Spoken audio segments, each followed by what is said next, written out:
Vous avez évoqué le cas Mandiang. Je me rappelle que cette dynamique ONG, le Front commun des médias, quand elle m'a rencontré, nous avons évoqué les deux cas ensemble. Je leur ai dit, je vais m'investir. Je vais m'investir pour les deux cas.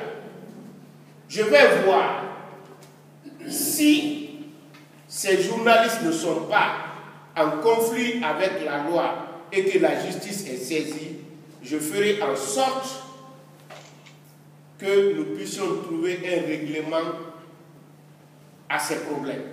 Mais à chaque fois, la justice est saisie, il faut laisser la procédure continuer. Ni même le ministre encore, plus le président de la République ne peuvent interférer dans le domaine judiciaire. C'est vrai que le président de la République peut exercer son pouvoir de grâce à condition que le condamné fasse la demande. Et puisque vous ne pouvez pas être condamné avant le procès, donc c'est à la fin du procès seulement que vous pouvez demander la grâce présidentielle. Donc je crois que le cas Mandiang, j'ai fait des recherches, j'ai fait des démarches autour. Mais ce qui est fondamental dans ce cas, c'est que Mandiang a un problème avec une personne qui a porté plainte contre lui à la justice. Il n'est même pas avec le procureur de la République qui peut agir sans qu'il ne soit saisi, mais cette fois-ci, c'est une personne privée qui a ses droits et ses devoirs.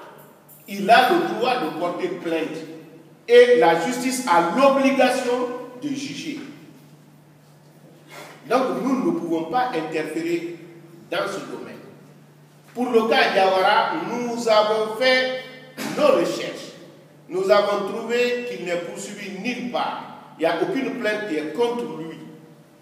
C'est vrai qu'à un moment donné, compte tenu de certaines de ses prises de position ou de ses propos, il y a eu anguille sous roche à Cancan.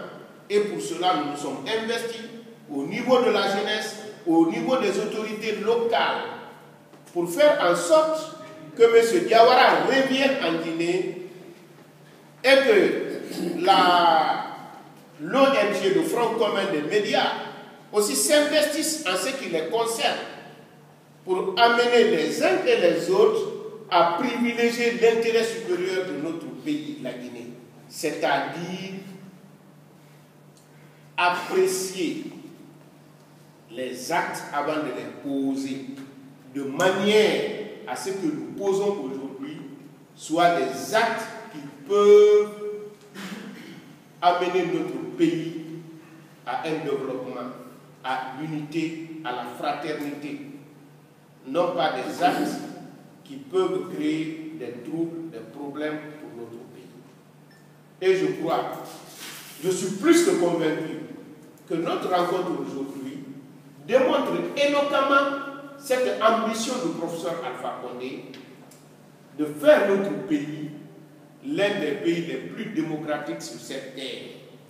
Et je ne terminerai pas sans vous remercier, la presse en général, pour votre rôle, votre contribution inestimable dans l'éclosion de la démocratie en Guinée. Et je vous exhorte de continuer sur ce chemin pour que les autres consultations électorales qui viendront se fassent dans la paix, la quiétude et la tranquillité. Je vous remercie.